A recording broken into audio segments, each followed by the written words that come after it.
Good morning student. साहित्य अध्ययन केंद्र में आपका स्वागत है।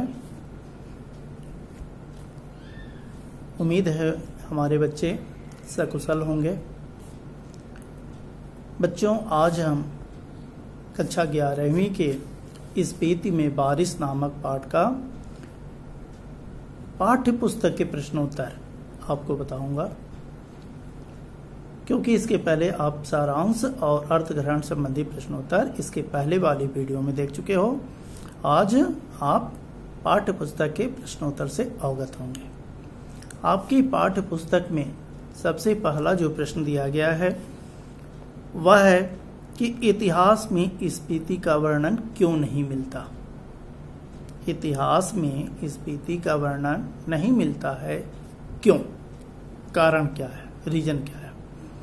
तो उत्तर बहुत ही सामान्य है इसका, क्योंकि आपको पता है कि स्पीति में जनजीवन बहुत ही क्या है, सीमित होता है।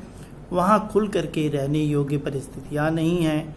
वहाँ 8-9 महीने बर्फ जमी रहती है, जिसके कारण बाहर निकलना क्या होता है, अत्यंत कठिन हो जाता है, अत्यंत दुभर हो जाता है। कठिनता से 3-4 महीने ही वसंत ऋतु आती है।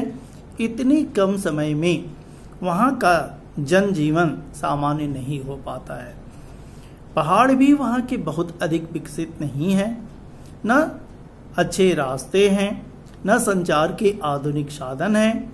अतः आप कह सकते हैं कि मानवीय गतिविधियों के अभाव में, सीधे उत्तर टू द पॉइंट दो, मानवीय गतिविधियों के अभाव में वहाँ इतिहास का निर्माण नहीं हो पाया, जिसके कारण न कोई उल्लेखनीय घटनाएं हुई हैं और न ही इसका वर्णन मिलता है। यह है पाठ्यपुस्तक का पहला प्रश्न। दूसरा प्रश्न यह है कि स्पीति के लोग जीवन यापन के लिए किन किन कठिनाइयों का सामना करते हैं। तो सीधी सी बात है कि स्पीति के लोग जीवन यापन करने के लिए अनेक प्रकार की कठिनाइयों का सामना करते हैं। क्यों? क्योंकि सबसे पहले तो वह संचार के साधनों से रहित है। संचार के साधन उनके पास बिल्कुल नहीं है। न बिजली, न सड़क, न ही दूरभाष, इन सब अत्याधुनिक सुविधाओं से वह वंचित है। वहाँ न हरियाली होती है, न पेड़ पौधे होते हैं, वहाँ वर्षा भी नहीं होती है, इसलिए फसलें भी बहुत कम होती हैं। वर्ष में एक बार बाजरा, गेहूं, मटर, सरसों जरूर होता है। वहाँ किसी प्रकार का फल पैदा नहीं होता है, न ही घर को गर्म रखने के लिए वहाँ पर लकड़ी पाई जाती है। वहाँ की चोटियाँ भी 14,000 से 21,000 फीट तक ऊंची हैं और अत्यंत ही दुर्गम है। वहाँ सर्दी इतनी अधिक होती है कि खाल को छिलती हुई प्रतीत होती है। ऐसा लगता है कि खाल छिल जाएगा। इसलिए अधिकांश समय घरों में दुबक करके रहना पड़ता है और उपरोक्त सभी कठिनाइयों का वहाँ के रहने वाले लोगों को क्या करना होता है, सामना करना पड़ता है। अगला प्रश्न है बेटा कि लेखक मानी श्रेणी का नाम बौद्धों के मानी मंत्र के नाम पर करने के पक्ष में क्यों है। लेखक माने श्रेणी का नाम बौद्धों के माने मंत्र के नाम पर करने के पक्ष में क्यों है, क्यों चाहता है कि उसी के आधार पर कर दिया जाए। उत्तर यह होगा कि बौद्धों के माने मंत्रों की बहुत महिमा है। बौद्ध संप्रदाय के जितने भी लोग हैं वहां पर क्या होता है, उनके जो माने मंत्र हैं उनकी बहुत बड़ी महिमा है। यहाँ इन क्षेत्रों में माने मंत्रों का खूब उच्चारण हुआ है और प्रचार प्रसार हुआ है। इसलिए लेखक का मत है कि माने पहाड़ियों का नाम माने मंत्रों के नाम से ही होना चाहिए, क्योंकि यहाँ पर इसी की अधिक बहुलता है। अधिक से अधिक केवल माने मंत्र सुनने को मिलते हैं, इसलिए इन पर्वत श्रेणियों का नाम क्या, माने पर्वत श्रेणी रख दिया जाए। अगला प्रश्न है बेटा कि ये माने की चोटियां बूढ़े लामाओं की चाप से उदास हो गई हैं, इन पंक्ति के माध्यम से लेखक ने युवा वर्ग से क्या आग्रह किया है? वही जो सारांश में मैंने बताया था, वही जो अर्थग्रहण संबंधी प्रश्नोत्तर में बताया था, उसी से रिलेटिव यह भी है। क्यों? क्योंकि लेखक का मानना है कि माने पर्वत श्रेणियों में बूढ़े लामा रहते हैं और अपने माने मंत्रों का उच्चारण करते रहते हैं, जिसके कारण यहाँ का वातावरण अत्यंत गंभीर, बोझिल और उदास सा हो गया है। यहाँ जीवन की चहल पहल और दिलगी नहीं दिखाई देती है। इस समय में, इन परिस्थितियों में सीधे एक ही उपाय है। क्या? कि पूरे देश के युवक और युवतियां यहाँ पर आएं और आकर के अपना क्रीड़ा कौतुक करें।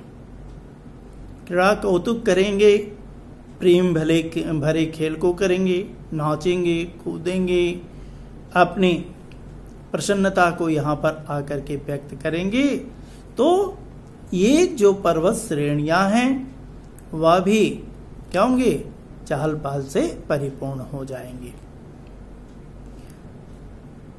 उन नवयुवकों को इस स्पीति की पहाड़ियों में आने के लिए आह्वान इसलिए किया जा रहा है कि यदि वे यहाँ पर आ गए और पर्वतारोहण करने लगे, अपनी क्रीड़ा कौतुक करने लगे, तो यहाँ की जो उदासी है, जो वीरानी है, वह हमेशा हमेशा के लिए क्या? समाप्त हो जाएगी। बहुत इंपॉर्टेंट प्रश्न है बेटा। अगला प्रश्न है, 5वां प्रश्न है, आपके पाठ्य पुस्तक का 5वां प्रश्न है। क्या कह रहा है लेखक? कि वर्षा यहाँ एक घटना है, एक सुखद संयोग है। लेखक ने ऐसा क्यों कहा है? अर्थग्रहण में भी आया था। थोड़ा सा हम रुक रहे हैं, आप सोचें, उत्तर खोजें। वर्षा एक घटना है, सुखद संयोग है, ऐसा क्यों? उत्तर होगा, लेखक के अनुसार इस स्पीति में वर्षा बहुत ही कम होती है, बल्कि कहना चाहिए कि यहाँ वर्षा न के बराबर होती है, नहीं के बराबर होती है।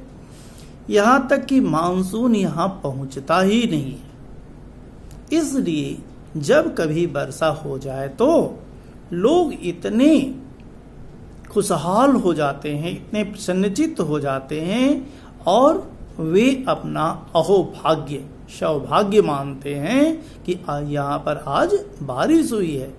वर्षा के दिन को वे सुख का चिन्ह मानते हैं। इसलिए यहाँ पर वर्षा होना एक घटना है, सुखद संयोग है। या आप सीधे कह सकते हैं कि उपरोक्त बिंदुओं के आधार पर हम कह सकते हैं कि बारिश होना यहाँ के लिए एक सुखद संयोग है और क्या? एक घटना है। अगला प्रश्न है, बहुत इंपॉर्टेंट। स्पीति अन्य पर्वतीय स्थलों से किस प्रकार भिन्न है? और ऐसे प्रश्न जब आते हैं तो कम से कम 5 से 6 पॉइंट आपसे, 3 नंबर का देगा तो 6 पॉइंट खोजेगा, और यदि 2 नंबर का देता है तो आपको 4 पॉइंट लिखना ही होता है। तो कह रहा है, आइए तुलना करें। कह रहा है कि अन्य पर्वतीय स्थलों से यह भिन्न क्यों है? कारण क्या है? स्पीति की पहाड़ियां कश्मीर, शिमला, कुल्लू, मनाली जैसे पर्वतीय जो स्थल हैं उनसे क्या अत्यंत भिन्न है। यह भिन्नता अनेक प्रकार की है। कैसे? पहला पॉइंट है, स्पीति के पहाड़ों की ऊंचाई 13,000 से 21,000 मीटर तक है, अत्यंत दुर्गम है। अन्य पहाड़ इतने ऊंचे नहीं है। यहाँ की ऊंचाई 13,000 से क्या 21,000 फीट तक है, जो कि अन्य पर्वत इतने ऊंचे नहीं है। दूसरा कारण क्या है? स्पीति के पहाड़ों पर न वर्षा होती है, न हरियाली है, न पेड़ पौधे हैं। यहाँ हमेशा बर्फ जमी रहती है। ये पहाड़ियाँ नंगी रहती हैं। नंगी का मतलब केवल बर्फ जमी रहती है और कहीं कुछ उसमें हरियाली नहीं रहती है। यहाँ अन्य पर्वतीय स्थल हरे भरे वृक्षों से परिपूर्ण हैं। वहां खूब वर्षा होती है, लेकिन यहाँ पर नहीं होती। यह दूसरा अंतर है। तीसरा अंतर क्या हो जाएगा? तीसरा अंतर होगा कि स्पीति में फसलें बहुत कम होती हैं। वर्ष में एक बार ही फसल होती है। फसलों के नाम हैं क्या चीज? बाजरा, मटर, सरसों, गेहूं आदि। तो ये फसलें होती हैं, फल उगते ही नहीं हैं। जबकि अन्य पहाड़ों पर अनेक फसलें, सब्जियां और फल उगाए जाते हैं। यह अंतर है। अगला पॉइंट, स्पीति में केवल 2 ऋतुएं होती हैं। स्पीति में केवल 2 ही ऋतुएं होती हैं। कौन? शीत ऋतु और बसंत ऋतु। जबकि बसंत ऋतु भी 3-4 महीने की ही होती है। अन्य पर्वतीय स्थलों पर 6 ऋतुओं का श्रृंगार देखने के लिए मिलता है। एक प्रश्न यहाँ पर हम अलग से करेंगे अपने बच्चों से कि 6 ऋतुओं का वर्णन आया। 6 ऋतुएं कौन कौन सी होती हैं? अक्सर पहले भी क्लास लेते समय भी मैंने बताया था कि 6 ऋतुएं कौन सी होती हैं। यहाँ मैं रुक रहा हूं इसलिए कि आप सोचें कि 6 ऋतुएं कौन सी होती हैं, और ईमानदारी से जितने बच्चे ये वीडियो देखेंगे उनमें से कि कितने बच्चों को इन 6 ऋतुओं का नाम मालूम था, कमेंट के माध्यम से जरूर बताएंगे कि सर हमको पता था। आपके बताने से पहले मैं सोच लिया था। कौन? 3 मुख्य ऋतुएं होती हैं, जाड़ा, गर्मी, बरसात, और 3 अन्य ऋतुएं मिलाकर के 6 ऋतुएं होती हैं। कौन? शिशिर, हेमंत और बसंत। जाड़ा, गर्मी, बरसात, ये 3 मुख्य ऋतुएं, और 3 क्या? शिशिर, हेमंत और बसंत। ये 6 ऋतुएं होती हैं। तो अन्य पर्वतीय स्थलों पर इन 6 ऋतुओं का श्रृंगार देखने को मिलता है, जबकि आपकी स्पीति में केवल 2 ही ऋतुओं का श्रृंगार देखने को मिलता है। अगला पॉइंट, स्पीति में परिवहन के साधन नहीं है, न संचार के साधन है, यहाँ बिजली भी नहीं है, सड़कें नहीं है, टेलीफोन सुविधा नहीं है। जबकि अन्य पहाड़ों पर सब प्रकार की आधुनिक सुविधाएं हैं, जिसके कारण लोग पर्यटन करने के लिए वहां पर जाते हैं। पर्यटक हमारे वहां पहुंचते रहते हैं और पर्यटक हमारे यहाँ नहीं पहुंचते। अंतिम पॉइंट, स्पीति में प्रति किलोमीटर केवल 4 व्यक्ति ही रहते हैं। कितने व्यक्ति रहते हैं? 4 व्यक्ति रहते हैं, तथा पर्यटक यहाँ आते ही नहीं है। अन्य पहाड़ों में जनसंख्या का घनत्व बहुत अधिक है। वर्ष भर पर्यटकों का मेला सा लगा रहता है। यह प्रश्न ऐसा है बेटा कि इस चैप्टर की न तो आप सारांश को सुनो, न अर्थग्रहण संबंधी प्रश्नोत्तर, और न ही अन्य प्रश्नों पर ध्यान दो। केवल बस इस प्रश्न का उत्तर जितना मैंने बताया है 3-4 मिनट में, इसको यदि आप सही तरीके से याद कर लेते हो तो पूरे चैप्टर से आप क्या होगे? अवगत हो जाओगे। किसी प्रकार का कोई प्रश्न आता है पूछने के लिए तो आप बड़े आसानी से उस प्रश्न का उत्तर दे पाओगे। तो यह है आपके पाठ्य पुस्तक का प्रश्नोत्तर। इसी के आधार पर कुछ अन्य महत्वपूर्ण प्रश्न भी बनते हैं। उनमें से 1-2 प्रश्न इस प्रकार हैं। स्पीति के लोग किसी आक्रमणकारी से अपनी सुरक्षा कैसे करते हैं? मैंने बताया था कि स्पीति के लोग किसी आक्रमणकारी से अपनी सुरक्षा करने के लिए अप्रतिकार का तरीका अपनाते हैं। मतलब उनका विरोध नहीं करते, वे उससे लड़ने के लिए इकट्ठे भी नहीं होते हैं, बल्कि जागमा का तना पकड़कर या एक दूसरे को पकड़कर आंख बंद करके बैठ जाते हैं। जब आक्रमणकारी अथवा संकट वहां से गुजर जाता है, निकल जाता है, तब वे उठ करके वापस आ जाते हैं। इस तरीके से वे आक्रमणकारियों से अपनी रक्षा कर लेते हैं। एक और अंतिम प्रश्न इस चैप्टर का कि स्पीति के जनजीवन में प्रसन्नता लाने के क्या उपाय हो सकते हैं? आप अपने मतानुसार बताएं।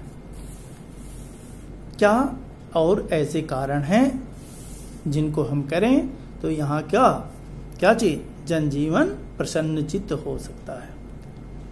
स्पीति अत्यंत दुर्गम क्षेत्र है, यह पहले से ही पता है। यहाँ पर पर्यटक तो आते ही नहीं हैं। यहाँ के निवासी केवल बूढ़े लामा रहते हैं।